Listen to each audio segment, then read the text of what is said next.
Yunus sir দ্রুত নির্বাচনের ব্যবস্থা করেন। এত তারা কিসের? আমরা কি দেশের টাকা বাইরে পাচার করে দিচ্ছি?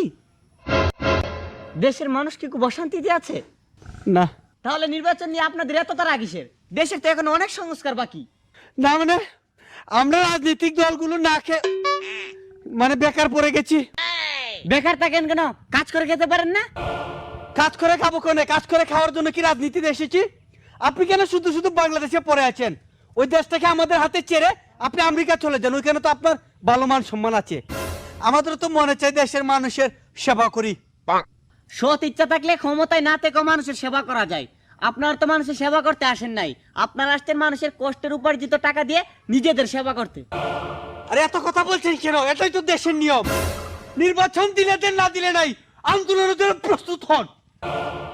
হায় রে, এখন বুঝতে পারছি